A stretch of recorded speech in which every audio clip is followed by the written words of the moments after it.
¿Qué tal? ¿Cómo estáis? Bienvenidos a Economía para quedarte sin amigos. ¿Qué tal, Domingo? ¿Qué tal, Richard? El programa de hoy es el que teníamos que haber hecho hace tanto tiempo. ¿Sí? Sí. Sabes que nuestro protagonista de hoy decía que los amigos no existen. Bueno, es verdad. Evidentemente. Sí, es verdad que hoy le vamos a dedicar el programa a... No te había pillado por ahí, pero sí, a alguien que... Hay un punto ahí de cinismo, que es, bueno, a lo mejor sí, a lo mejor ese es le deberíamos dedicar el programa, hacerle, no sé, nombrarle el hijo adoptivo o algo así. Eso es, va a hacer unas tazas. Sí, nosotros por un lado, Mazarino por otro. Eso es. En fin, hoy con Garbage, que no sabes quién son. No. Nuestra invitada sí. Sí, nuestra invitada sí. Sí, han vendido 25 millones de álbumes. Ah, muy bien. Han estado hace poco en Madrid, en el Mad Cool. Y no me lo dijiste. Sobreviviendo. No me lo dijiste para que fuera a verles. Para ir juntitos. El 11 de octubre puedes venir conmigo a ver a la Casa Azul, Bueno, que hace 25 años. Me lo voy a pensar. Uy, te has tocado así el ojo como diciendo, perdona. Sí, bueno, voy a reflexionar sobre la Casa Azul. Bien, Garbage, que cumple también 30 años. Todo lo bueno sucedió hace 30 años. Sí, para nosotros sí, desde los luego. 90, yo soy una monja. Para nosotros sí. Una señora de los 90. Sí, es lo que somos. Bien, bueno, presentas tú a nuestra invitada. Sí, hoy efectivamente... Que no viene sola, viene con un fantasma. Con la introducción que decías de D'Artagnan, que además ahora nos resulta hasta complicado para los de nuestra generación olvidarnos de que D'Artagnan no era el nombre. Es verdad, no eran Portos y Logos, ni Willy Fogg, ¿no? Los llamamos con el nombre de los dibujos y no con el de la novela, nos parece siempre Pero complicado. no hacemos daño a nadie. Pero efectivamente vamos a tratar a un personaje muy interesante como el cardenal Mazarino, que fue el sucesor de Richelieu. Ahora nos preguntaremos por qué Richelieu es tan famoso. Yo creo que tiene bastante culpa Dumas y los mosqueteros, y sin embargo Mazarino ha pasado a la historia ahí como en un segundo plano, y porque nuestra invitada de hoy, que es una gran amiga, que nuestra invitada lo que pasa es que contradice el espíritu del programa, porque es muy difícil no hacerse amigo, no estar encantado de que esté aquí María Blanco y que muchos de nuestros oyentes no digan quiero ser parte de este programa. Yo es una de esas invitadas que cuando la ves dices abrazo a tres. Exactamente. Nos hemos dado un abrazo a tres, pero bueno, estamos a tiempo cuando nos despidamos, ¿verdad? Y hoy la traemos, María Blanco, bienvenida, porque acaba de publicar La política del disimulo, cómo descubrir las artimañas del poder con Mazarino en la editorial Rosamerón. Muy bienvenida, María. Gregorio Luri, que es otro amigo del programa. Exactamente. Muchas gracias. Pues aquí estoy en familia, siendo también amiga vuestra y abrazo a tres,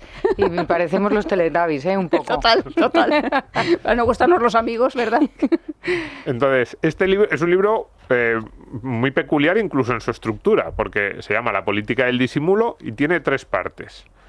Una primera parte, que es una introducción que hace María, luego una segunda parte que es el breviario para políticos del propio Mazarino, es decir, en el que el propio Mazarino le explicaba a sus coetáneos cómo debían vivir, cómo debían manejarse para alcanzar el poder, para mantener el poder, pero en general yo creo que es casi una especie de guía para la vida, que no es solo para políticos o para grandes poderosos. Y luego una tercera parte, que es la política del disimulo, en la que María comenta ese breviario y nos va explicando también un poco cómo, no sé si poder aplicarlo a nuestras vidas, si debemos aplicarlo todo o no, porque es verdad que Mazarino da muchos consejos, todos ellos muy inteligentes, pero algunos nos hacen que nos removamos un poco en la silla, digamos, esto tengo que ser así como decía este hombre. Así que lo primero, recomendar este libro, La política del disimulo. Con nueva traducción. Eso de es. La obra de Mazarino. Y lo segundo es preguntarte, María, ¿por qué decidiste fijarte en Mazarino? ¿Por qué este libro? ¿Por qué salirte de tu campo, que suele ser la economía, y meterte en la política? ¿Qué te atrajo de este libro y de este personaje? De este libro me atrajo Gregorio Luri, realmente, que es uno de los 2 socios de la editorial Rosamerón. Y es una editorial que está sacando libros, como yo digo, libros boutique, ¿sabes? Libros muy particulares, y tienen una serie de libros clásicos tradicionales de política, como por ejemplo El príncipe de Maquiavelo, comentado por alguien o le encargan a alguien que lo traiga al siglo XXI. En el caso de Maquiavelo se lo encargaron a Pedro Baños. Y me comentaba Francisco Martínez, el socio de Gregorio, que habían recibido comentarios como que la gente se leía el ensayo de Pedro Baños y no el de Maquiavelo. sorpresa, no sé, perdón por Pedro Baños, pero es como tirar la pulpa y comerse la cáscara de la fruta, ¿no? Es lo que Porque se hace en realidad, ahora, por ejemplo, claro, con la inteligencia artificial. Hazme claro. un resumen de... Exactamente, ¿no? Te pierdes el texto de Maquiavelo, Claro. que es oro puro, ¿no?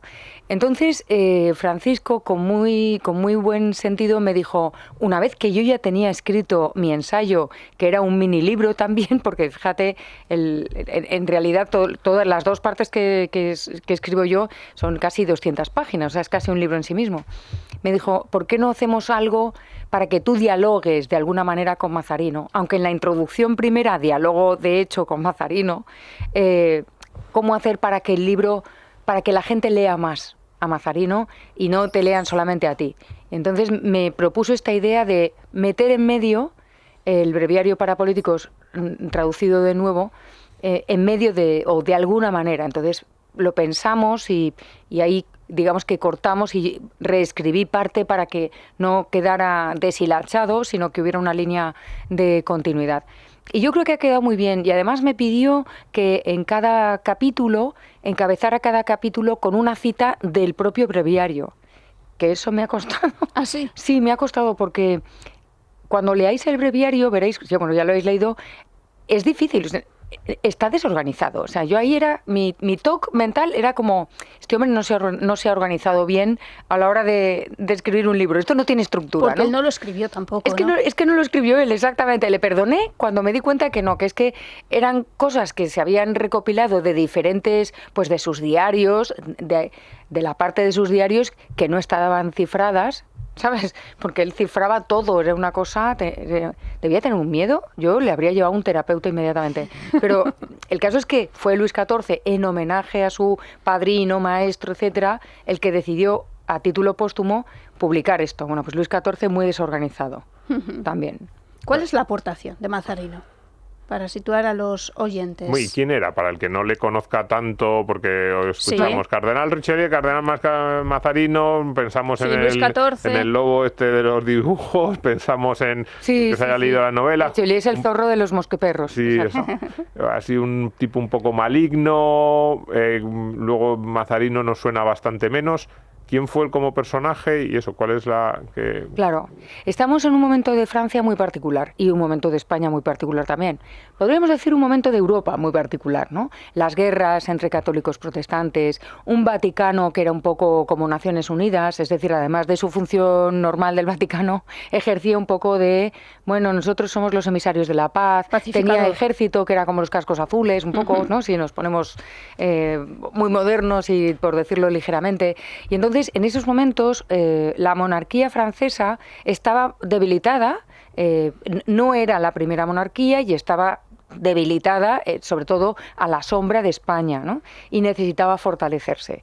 Luis XIII no era el rey que iba a fortalecer la monarquía francesa, aunque tenía un primer ministro que era la Rebomba, que era precisamente Richelieu, que era un cardenal, sacerdote, súper estricto, súper hardcore, con una idea política, con una visión política muy clara, que quería lograr la paz y que la corona francesa pues subiera como la espuma en el ranking, ¿no? Mazarino es el sucesor, pero es completamente diferente. No era sacerdote, a pesar de ser cardenal. Lo nombran, le dan como un título. Claro, exactamente. Bueno, es que se puede ser cardenal sin ser sacerdote, cosa que yo me acabo de enterado escribiendo sobre Mazarino. Tampoco era muy católico, al parecer, ¿no? Era católico a su manera. Era un católico muy moderno, de los que profesan la fe pero no cumplen. De esos.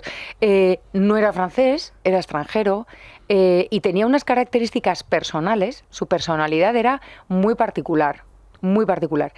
Y su aportación, ese era Mazarino. ¿Cuál fue su aportación?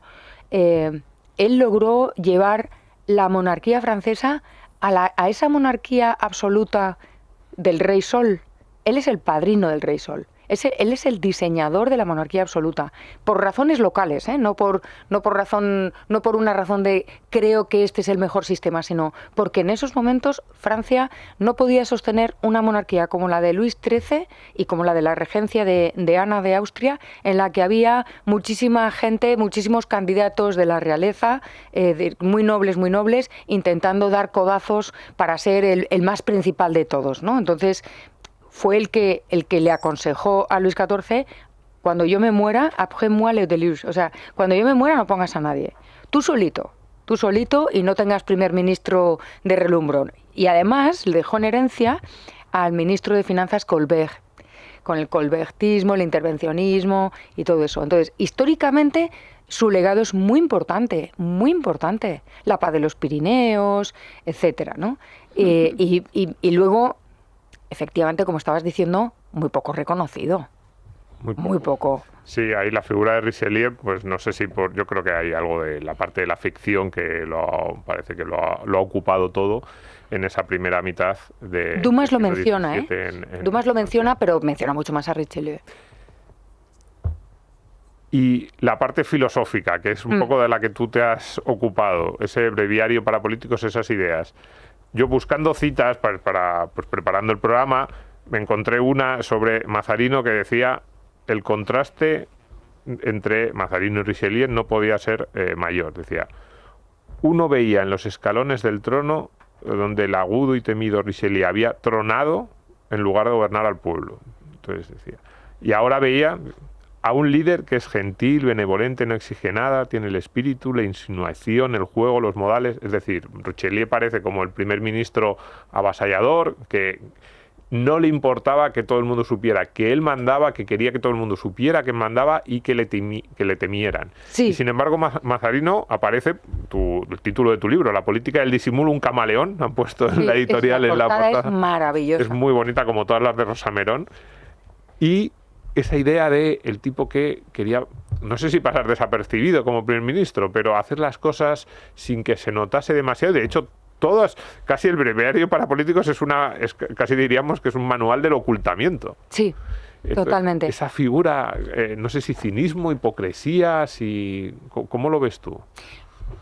Él era un superviviente y esa fue la estrategia que le ayudó a sobrevivir, porque por sus orígenes, aparte de ser extranjero, venía de una familia poco noble. Su padre había sido mayordomo y era, digamos, trabajaba para una familia noble, su madre era de una nobleza menor, él le habían tenido que pagar los más poderosos de Roma le habían tenido que pagar los estudios, sus padres no le habrían podido dar estudios, no, tuvo que acabar mal la carrera de Derecho, los estudios de leyes, porque empezó en Alcalá de Henares a estudiar leyes. Estuvo en España. Exactamente, Sí, hablaba español perfectamente, y luego habló español en la intimidad con Ana, claro.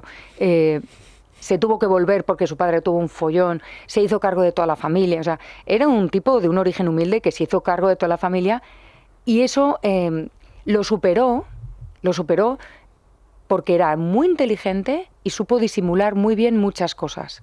Y eso le llevó a estar a ser capitán en el ejército vaticano, a ser muy bien considerado dentro del Vaticano, a tener una relación ambivalente con el Vaticano, con el rey de Francia, con todo el mundo, ¿no? Y ese era su escudo y su espada, el disimulo. No es extraño que lo exprese así, pero sí hay determinados puntos que casi hacen reír. O sea, y lo lleva a un extremo que dices, esto no lo ha escrito él, con lo inteligente que era, esto no lo ha escrito él. O sea, esto alguien le ha oído algo, han oído campanas y se lo han adjudicado, ¿no? Había momentos que me recordaban Las amistades peligrosas. Totalmente. ¿Verdad? Totalmente. Película. Es verdad. Luego piensa una cosa, extranjero, venido a más, que ostentaba su riqueza sin parar, no paraba de disimular, que se negaba a ser sacerdote, a ser ordenado y que mantenía un sonadísimo romance con la reina. Es que era un poquito que se duda, ¿no? O sea, no consta que se haya casado con la reina en secreto, que era viuda, pero tampoco consta que no lo hiciera. Entonces, su relación era muy íntima. Y en ese mundo, que estamos hablando de la monarquía francesa, ¿qué iba a hacer? O sea, le miraban fatal, Tenía que sobrevivir de alguna manera. Claro, tenía muchísimo dinero, además. Tenía dinero y, sobre todo, hizo muchísimo dinero. O sea, no es que tuviera y ostentaba dinero. De ello. Sí, totalmente. Nada de disimulo. No, a ver, él aconsejaba no ser muy ostentoso con la riqueza y tal y cual. Dices que no cumplía con un montón de cosas no cumplía. Es verdad. Pero también es verdad que él conocía muy bien, tenía esa visión, lo que llaman los anglosajones sense-making, ¿no? El ser capaz de ver cuáles son las relaciones, las claves de las relaciones de tu entorno y tal. Entonces él, cuando estaba en Roma, mandaba guantes de seda, obras de arte, joyas a las damas de la corte, a la reina, al rey. Y entonces todo el mundo le quería mucho, entre otras cosas por sus regalos. Yo creo que él pensaba, si no me quieren por mi nacionalidad y por mi origen, por lo menos que me aprecien por mis regalos, ¿no? Entonces, y luego tenía esta idea de, siendo quien soy, ¿qué pensarían los demás de la corona francesa si yo fuera hecho un desarrapado? Entonces, era muy ostentoso. Yo creo que también había algo de complejo social, ¿eh? Estábamos aquí hablando de los líos de faldas de Mazarino y que le gustaban mucho las mujeres, que de Alcalá de Henares, claro, se dice que se tuvo que ir porque casi se casa con una chica que no gustaba en su familia, ¿no? No, al revés, que ya gustaba. Quisiera su familia que se hubiera casado. Era la hija de un notario de Alcalá de Henares, cuyo padre era prestamista. Le prestaba dinero a Mazarino porque además de que le gustaban las faldas, le gustaba el juego. Ajá. Tenía un poco de todo el hombre, ¿eh? Y entonces jugaba en Roma, y cuando estuvo en Alcalá de Henares jugaba en Alcalá de Henares. Siempre juegos que fueran más de estrategia y de visión y de psicología y tal, no sé qué. No apostar a los caballos, sino juegos de cartas de la época que tenían su cierto punto de psicología. No era el azar y punto. Debía y ya ser está, muy ¿no? observador. Muy observador. Y con mucha penetración psicológica. Y entonces, bueno, pues le encantaba esta chiquita y estuvo a punto de casarse. Las malas lenguas dicen que el hijo de los Colonna, con quien venía, porque claro, todo era financiado, llamó al padre y le dijo que se nos va. Algo así tuvo que ser, que se nos va. Y entonces se inventaron una excusa para que tuviera que ir a Roma y ya le retuvieron en Roma. Lo que dice la historia más realista es que el padre tuvo un problema muy serio y entonces él tuvo que volver a Roma para hacerse cargo de la familia y ponerse a trabajar al servicio del Vaticano.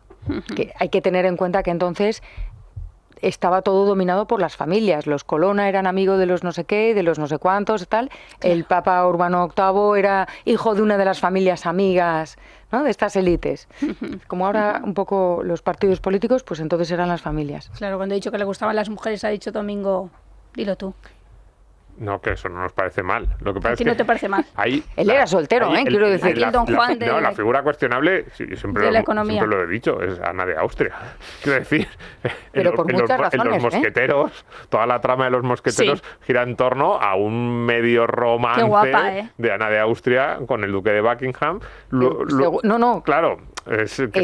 Cuando me he estado informando, porque es un libro que me he tenido que documentar muchísimo para no decir tonterías y tal, efectivamente, o sea, era un rumor que yo creo que era más que rumor, y no solo eso. Luis XIII, o sea, la primera jugada política de Mazarino, que es lo que le encumbra, es que Luis XIII había dejado dicho en su testamento que no quería que Ana de Austria fuera regente porque le había traicionado, o sea, se había demostrado que le había soplado información a los españoles porque era española, ¿no? Aparte de lo del duque de Buckingham, que, o sea, es decir, había una acumulación de cosas. O sea, lo de los españoles me parece bien, que se ligue con el duque de Buckingham a ella es más cuestionable. Entonces, bueno, pues es verdad que Luis XIII se había portado muy mal con ella, pero bueno, le había pasado secretos al ejército español estando en guerra, siendo ella la reina de Francia, ¿sabes? Es como muy brutal. Y entonces Mazarino logró que el Parlamento francés aceptara no tener en cuenta esa cláusula del testamento y que Ana de Austria fuera la regente, y casi ahí Mazarino era casi el rey, porque era el consejero, el que le aconsejaba para qué tenía que decir, cómo lo tenía que decir, y además era el sucesor designado a dedo por Richelieu, y además era el padrino de su hijo. Qué bueno, qué bueno. Uno de los motivos de escribir el libro también es encontrar los ecos en la política de ahora. Sí. Yo os voy a leer esta frase a ver qué ecos os trae. Cuando un partido es numeroso y con poder, aunque no sea el tuyo, no hables mal de él. ¿A quién le damos esta frase? Sí, ahí no estaba hablando de partidos políticos. Estaba hablando de Abascal. No, de camarillas y eso, pero efectivamente... Yo eso lo adjudicaría a todos los partidos políticos, porque todos tienen dentro... Es que es lo que pasaba en la monarquía. O sea, yo he aprendido muchísimo precisamente de eso, ¿no? Cómo podemos hablar de la monarquía de Luis XIII o de Luis XIV o del liderazgo de Abascal, de Feijóo, de Pedro Sánchez. Bueno, Pedro Sánchez no, porque Pedro Sánchez, el audaz, ya, pero se ha ocupado de cortar cabezas. Pero previamente a Pedro Sánchez, en todos los partidos políticos hay siempre alguien que quiere ser el visir en lugar del visir, o sea, que quiere sustituir, que quiere ser el importante, que necesita los focos, todo el mundo se cree imprescindible y es muy difícil. Y entonces me parece un consejo fantástico. Absolutamente. No hables nunca ni bien ni mal, o sea que... Porque no, a mí eso me llama mucho la atención, porque no hables mal de nadie, ya te lo decía tu abuela, ¿sabes? No hables mal de nadie, pero no hables bien tampoco de nadie a sus espaldas, porque no sabes quién te puede estar escuchando. Y si un enemigo te está escuchando, ¿entonces qué? A mí eso me causa muchísima inquietud. Desde luego. Pero desde luego. Tú dices, por ejemplo, el disimulo al servicio del miedo. Mazarino prefiere ser la mano que mece la cuna que estar bajo los focos. Sí. Es verdad que en política puede ser útil, probablemente son consejos que yo digo, es que es verdad, para manejarte en ese mundo, pero también son consejos que hablan de estar constantemente en tensión, sí. Quién me está rodeando, quién me está escuchando, y también haciendo un papel. Es muy difícil manejarse en la vida así, no sé si es bueno incluso... Y asumir que no puedes confiar en nadie. Es que eso lo dice, actúa con tus amigos como si un día pudieran convertirse en tus enemigos, de los axiomas que... Dime que es mentira eso. No, pero hombre, no puede ser, estar pensando no que en tus amigos días. Puede ser que acaben siendo... Sí, es cierto. Yo soy muy ingenua, duro, tengo que decir que yo soy de las ingenuas. Yo sé que he andado bastante tonto en muchas de estas cosas, pero claro, digo, actúa con tus amigos como si un día pudieran convertirse en tus enemigos. ¿Por qué crees que lo dijo? Eso lo dijo porque seguro que le pasó. Seguro. Claro, la traición. Es que yo creo que era un hombre muy, muy sensible y no se entiende el libro si no te das cuenta cuál era su personalidad.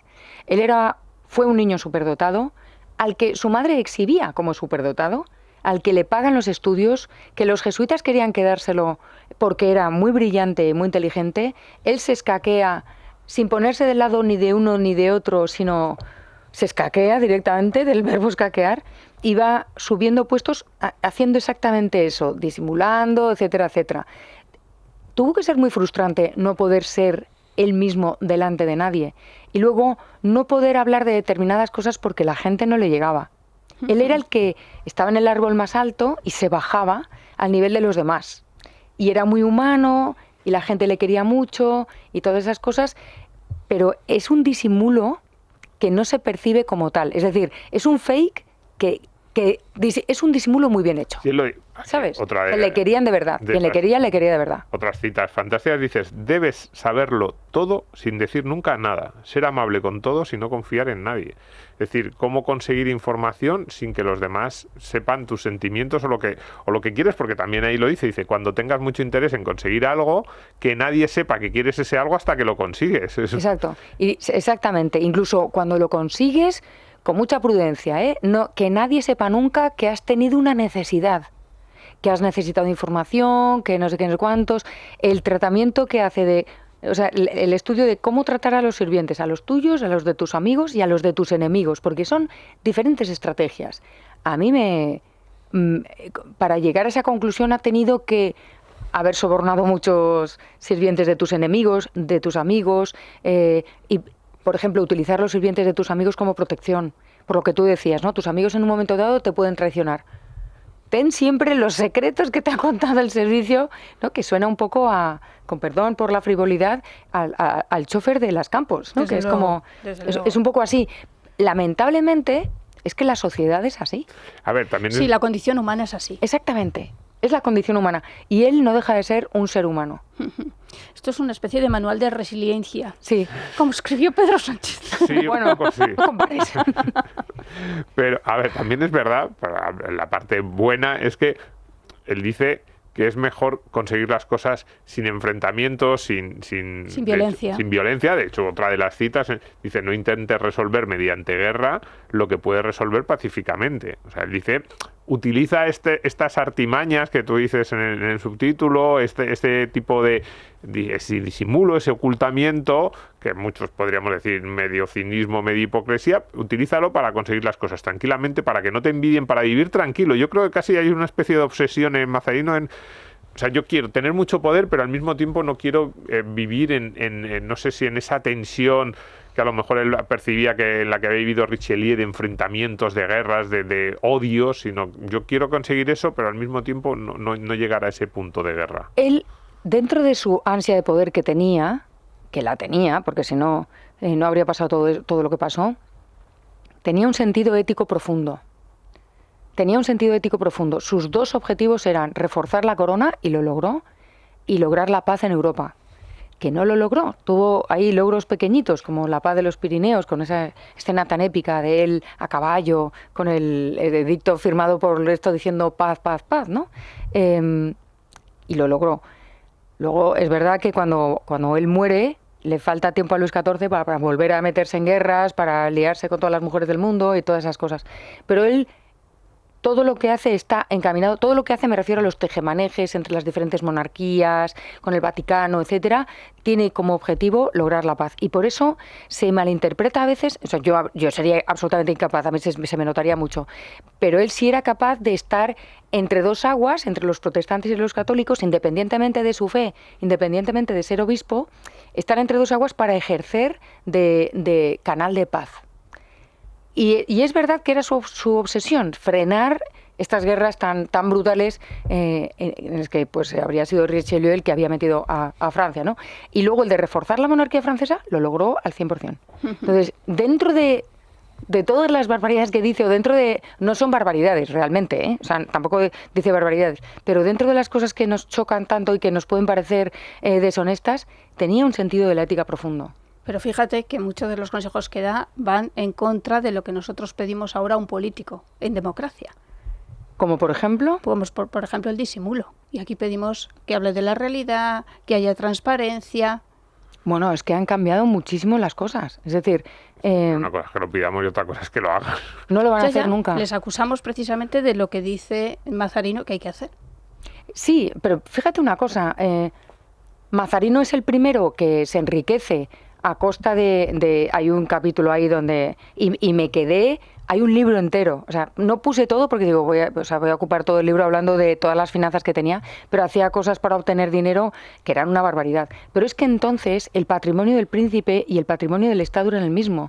No existía ese Estado como tal, con un gobierno tal, y no existía... El pueblo, por ejemplo, no protestó por Mazarino hasta que los nobles le encendieron, ¿no? El pueblo solamente, sí, nobles. Mucho más que ahora. El pueblo protestaba cuando le subías mucho los impuestos y ya no tenían para comer.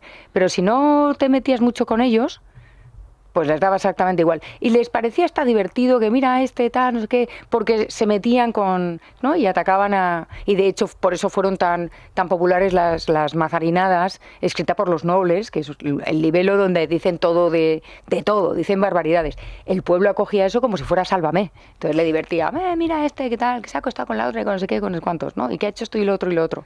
Pero no protestaban porque el poderoso fuera mentiroso, etcétera. Lo asumían y probablemente ellos también mentían.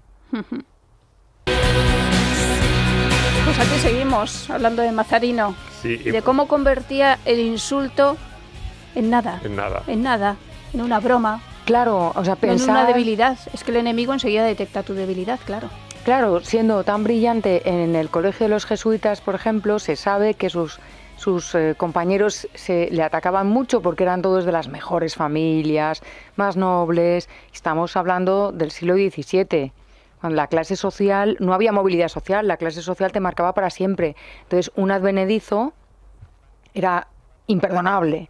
Y él logró que fueran amigos suyos y logró, pues aguantando las bromas o los insultos y haciendo de ello bromas, logró que se hicieran amigos suyos quienes en principio no le toleraban.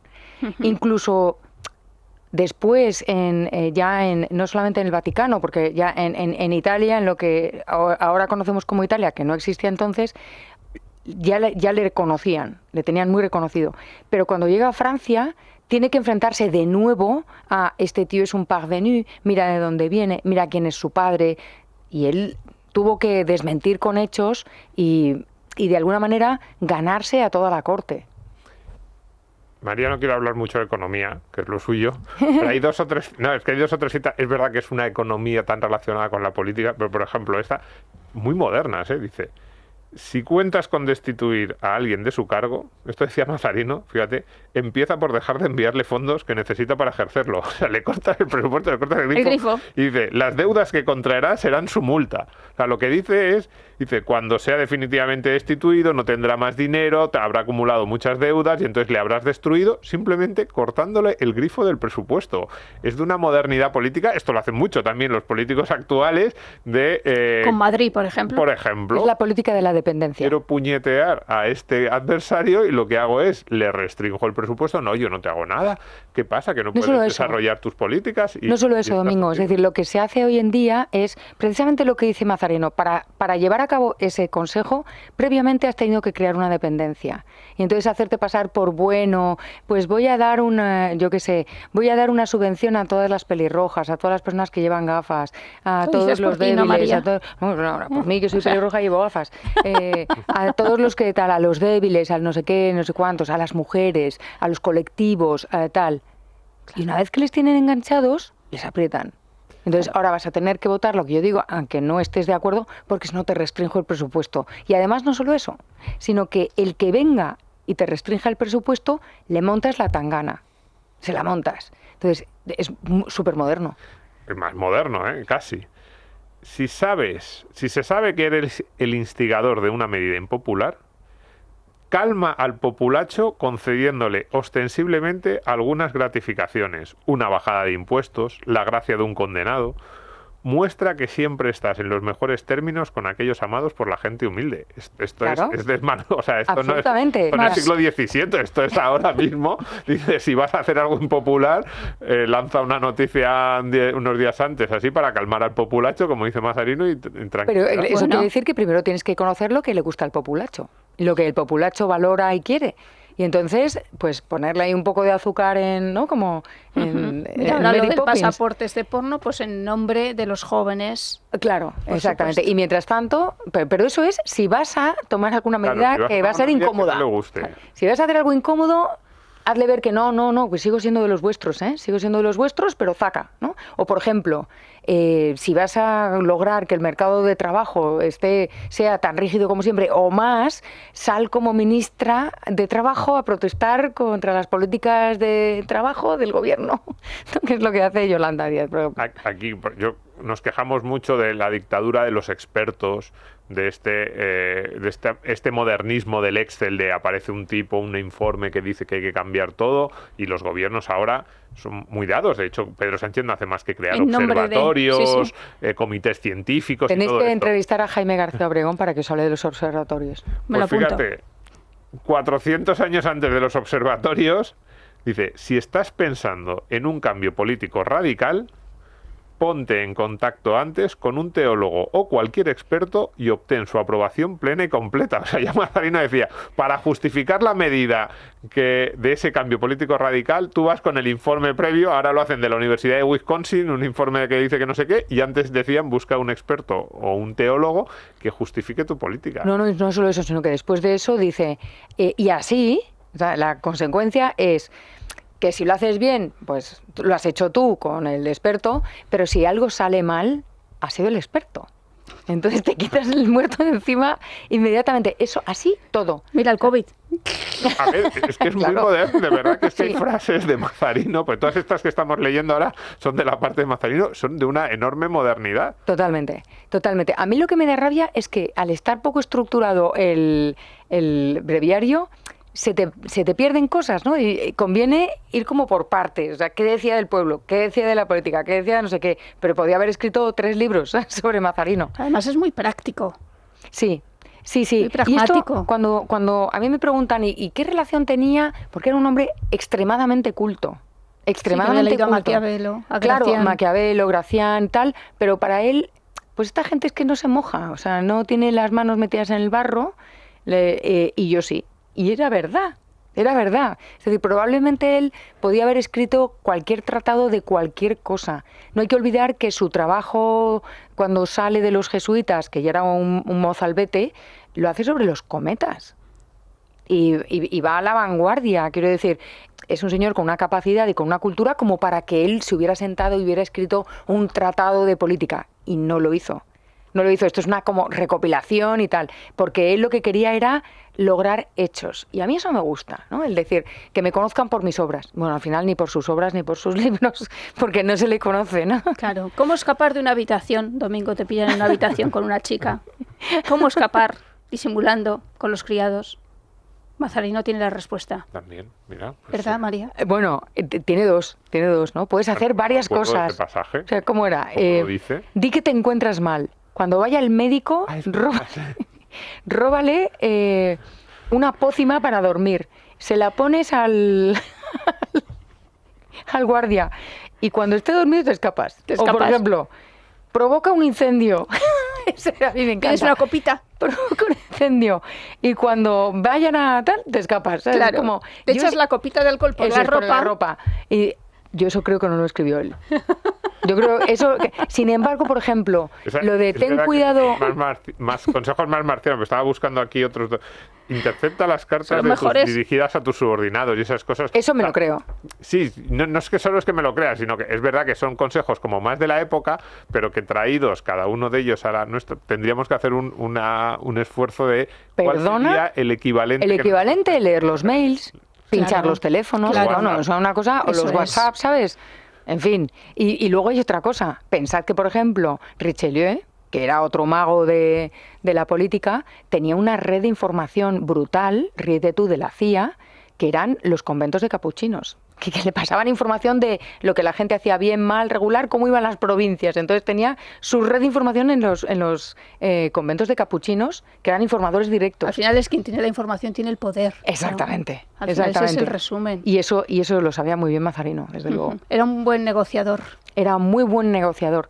Le mandaban, cada vez que había un follón, ten en cuenta que, claro, o sea, una de las hermanas de Luis XIII estaba casada con el rey español, otra de las hermanas estaba casada con el rey de no sé dónde, entonces todas las familias estaban mezcladas con todas las familias, ¿no? Aquello era una cosa, créete tú del nepotismo. Bueno, pues cada vez que había un lío tremendo, un problemón de cualquier tipo, especialmente de faldas, de una reina, la hermana del rey, que se ha hecho un amante y está a punto de acabar con la monarquía en tal país, no nos conviene, primero porque es hermana del rey, que eso es importante, pero también porque políticamente tal. Ahí iba él, ponía orden. Vamos a ver. Decapitaba o metía en la cárcel al amante, amonestaba a la hermana del rey en plan tal, pero era muy buen consejero en ese sentido, ¿no?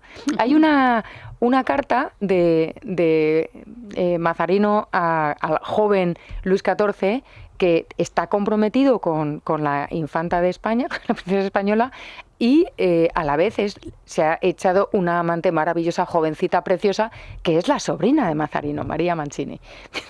Y entonces le escribe una carta que yo aluciné, tanto que lo puse, porque le da todos los razonamientos, dices, joder, qué tío tan inteligente, porque le habla de, esto te está enfrentando a tu madre, está perjudicando a la propia María, está perjudicando a la corona, a Dios no le gusta esto, me estás comprometiendo a mí, tus enemigos están súper contentos, el príncipe de Conté está frotándose las manos, mira lo que estás haciendo, Francia no sé qué, no sé cuántos, 10 o 12, como una barbaridad.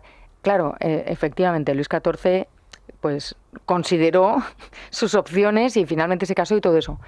Eso lo hacía con todo el mundo. O sea, era muy capaz de deshacer entuertos de esta manera, ¿no? En este sentido. Y era así también con el Papa Urbano VIII o con quien fuera. Era muy buen consejero y escuchaba muy bien, era muy buen escuchador. Si no, jamás hubiera hecho migas con Richelieu. Richelieu era un tipo que no podía estar con nadie, porque era insufrible. Y como tenía tanto aguante, que ya había aprendido en el cole y tenía callo, y era tan inteligente, era el único con el que Richelieu podía hablar de todo. No solamente él habla del control de las emociones, sino del desprecio a las emociones, como juicio. Pero yo creo que es por lo que te puede traer dejarte llevar por las emociones. Es decir, no es tanto por las emociones en sí, creo, sino porque sí tenía profundo cariño a la reina y tenía un profundo cariño y le veía como un hijo a Luis XIV. Y a su sobrina y tal, y quería mucho a su madre. O sea, contravino las órdenes de Urbano VIII solo para ir a atender a su madre que estaba enferma. Entonces sí era capaz de tener sentimientos. De lo que despreciaba era la incapacidad de controlarlos y a dónde te lleva el sentimiento cuando no eres capaz de protegerte con ese escudo antimisiles que se protegía él.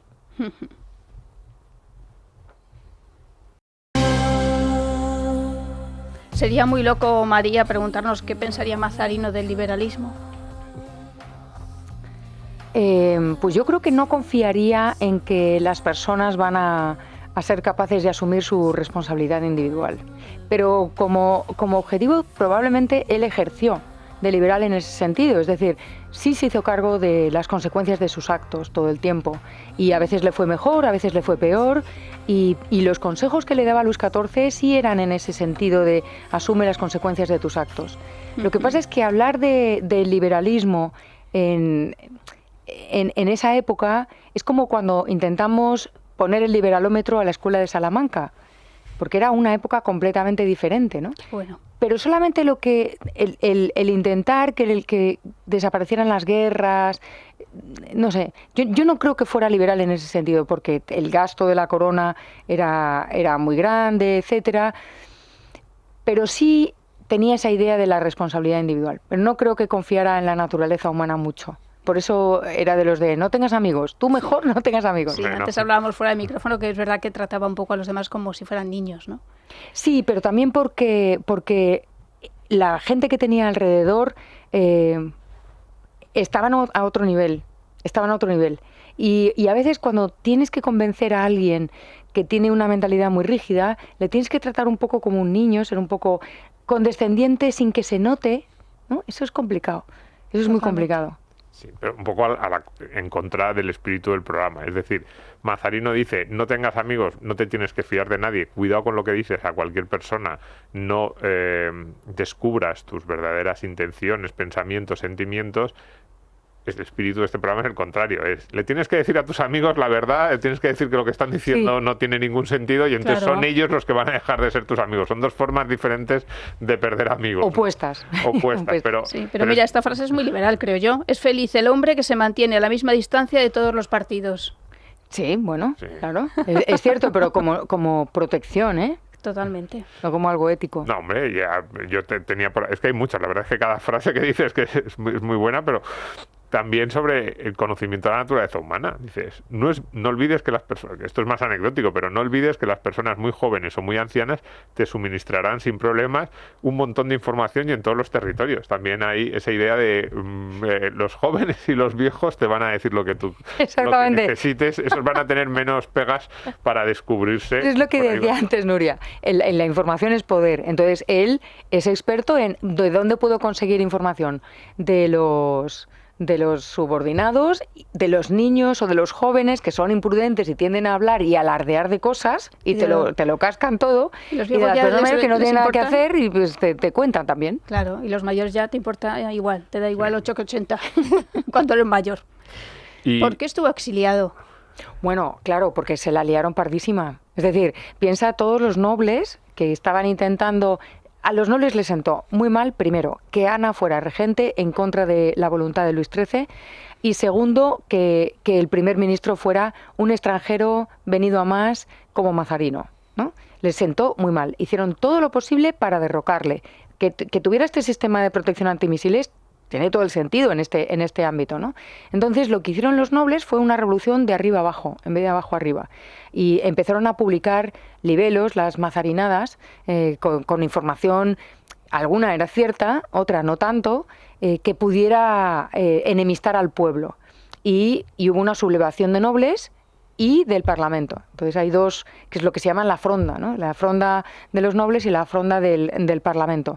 Y entonces él, por el bien de la corona, no se exilió como precaución. Es decir, voy a evitar... Y de hecho, la reina tuvo que irse. Y está el palacio todavía, es espectacular. Y se tuvieron que ir la reina con Luis XIV y Mazarino. Anécdota. En este momento, ¿quién era el contable encargado de hacerse cargo de las finanzas de Mazarino en el exilio? Colbert. Y Colbert estaba alucinado de todo lo que tenía Mazarino. Y la segunda cosa, pensemos... El del pavo. No, pensemos... Colbert no es el del pavo. Colbert es el del pavo. ganso. El del ganso, exacto. Ese. Sí, es ese. Que yo creo que se inspiró muchísimo en esa frase es muy mazarinés. Es muy mazarinés, claro, sí, totalmente. Una frase, para el que no la conozca, el arte de cobrar impuestos consiste en cómo desplumar al ganso sin que grite. Quitarle el mayor número de plumas posible con el menor número de graznidos. Exactamente. Creo que así define cómo es cobrar y así impuestos. Y así es. Disimulo. La otra cosa de los dos exilios es que tenéis que pensar en un niño que podía tener 9 o 10 años que se ve acosado por los nobles que entran en su casa, que tiene que salir a escondidas con su madre llorando, todo el peligro, sin ver a su padrino, solo, y que luego tiene que volver y luego vuelve a pasar. ¿Sabes? Bueno, pues ese era Luis XIV. Entonces no es nada extraño que cuando Mazarino le dice, después de mí no pongas a nadie, Luis XIV diga, no, desde luego, y menos a esta gentuza que me hicieron pasar esa... Yo creo que tenía traumita infantil ahí, ¿eh? Y un poco para ir terminando, casi vuelvo al principio. ¿Por qué este personaje tan apasionante ha pasado, no sé si decir en segundo plano en la historia o nos suena así el nombre? Porque decíamos antes, es verdad, la parte de ficción, pero estaba diciendo La Fronda. La Fronda es el escenario de la segunda parte de Los Tres Mosqueteros, de 20 años después, con lo cual sí que aparece Mazarino, es más famosa la primera parte de Los Tres Mosqueteros que 20 años después, pero ¿cuál es que esa figura de Richelieu, un poco mítica también en la ficción, lo ha ocupado todo? Mira, yo creo que reivindica un poco a Mazarino, dirá gente, dejaos de Richelieu, que bueno, sí, está muy bien Richelieu y todo eso, pero hay que fijarse también en un personaje como en la final de la Copa Mundial de Fútbol, ¿a quién se va a recordar? ¿A un equipo, al otro equipo o al árbitro? Al árbitro nunca, a menos que lo haga rematadamente mal. Mazarino era un poco árbitro. ¿A quién se recuerda? A Richelieu, que era el borde, a la reina Ana de Austria, que era la traidora, y a Luis XIV, que era el rey Sol. Y detrás del rey Sol estaba Mazarino. Entonces queda como oculto. Y yo creo que es eso. Es decir, las figuras históricas son siempre las que o meten mucho la pata o no meten nada la pata y brillan por sí solas, pero nunca aparece el diseñador. El diseñador no está. El diseñador es el que hace el trabajo previo para que luego todo salga como tiene que salir. Y así es. Quiero decir que el Rey Sol, que se le atribuye la frase de yo soy el Estado, parece que es una leyenda, parece que no dijo eso. Pero lo que sí consta que dijo, en las cartas está, Luis XIV en su lecho de muerte, es muere el rey pero no muere el Estado. Es decir... Que eso es Mazarino, o sea, es diseñador de Estado. Exacto. Eso es, el fruto de Mazarino es ese. No es el poder para el poder. No, exacto. Es el Estado, el poder del Estado, diferenciado de el monarca. Y yo creo que, o de la monarquía más que del monarca. Y yo creo que para bien o para mal, nos guste el Estado, odiemos el Estado, eso es una aportación, ¿no? ¿Y tú crees que los políticos españoles deben leer esto? Porque a mí me estaba dando un poco de miedo, ¿eh? Hombre, eso lo he dicho yo antes. Yo lo estaba leyendo el libro y decía, esto mejor que no caiga. Primero les censuramos unas cuantas cosas y luego ya se lo han mandado a través de... Ya son malos, cuidado como lean estos consejos de Mazarino. A través de un conocido... Yo me echo a temblar. A través de un conocido se lo he mandado al alcalde de Madrid, que supongo que no le ha llegado, o si le ha llegado no se lo ha leído, porque habrá dicho, ¿qué es esto? A mí me encantaría que lo leyeran todos. Me da mucho miedo que lo lea el presidente del gobierno. Por las ideas que pueda tomar. Es que son consejos que uno los lee. Lo deberían leer todas las personas. Muy bien que yo los lea, pero los malos mejor que no lo lean. Yo cuando lo estaba leyendo digo, esto, cuidado. Si Raúl del Pozo tituló una columna Bolaños Mazarino. Ah, fíjate, eso se me escapó. Ese detalle lo habría puesto. Sí. Lo deberían leer todos. Bueno, pues nada, qué placer traer a María, ¿verdad? Fantástico. Que venga cuando quiera. Voy a estar escribiendo libros para venir. Muchas gracias. Bueno, pues nada, mucha suerte. Muchas gracias. Feliz verano. Feliz verano a vosotros también. Nos vamos. Estamos diciendo a María que la primera parte se hace corta. La novelita es el diálogo. Está muy bien. A ver, el libro es entretenido. María candidata, perdona. Todo el libro, la propia parte de Mazarino está muy bien. Muy es divertido. Decir, cuando uno se enfrenta a un texto del siglo XVII, a veces piensa, bueno, esto va a ser intragable, no lo voy a entender. No, muy moderno. Y es que la primera parte es como una especie de diálogo. Sí. María ficciona que va a ser candidata de un partido político y entonces busca un asesor que le dé algunos consejos. Que se encuentra con un señor italiano raro. Eso es, pero muy refinado. Tiene pinta de peluquero. Es verdad. Pues bueno, este libro, La política del disimulo, cómo descubrir las artimañas del poder con Mazarino, de María Blanco, en la editorial Rosamerón, que ya el libro en sí, ya lo hemos dicho, muy bonita la editorial Rosamerón, está haciendo unos libros fantásticos y está muy bien. Bueno, y que ha ido a las fuentes y que habla perfectamente francés. Quiero decir, es que más allá de todo, claro, es un libro muy bien documentado. Mucho, ¿eh? Que todos los claro que no sean políticos se lo lean. Los políticos estamos discutiendo aquí si queremos o no queremos que se lo lean. Los que no sean políticos que lo lean todos porque se lo van a pasar muy bien. En fin, pues nada, que muchas gracias a todos por estar ahí, que volvemos en una semana, que estamos también en YouTube y que los domingos a las 12 de la noche también emitimos el programa en Es Radio. Un abrazo enorme a repartir.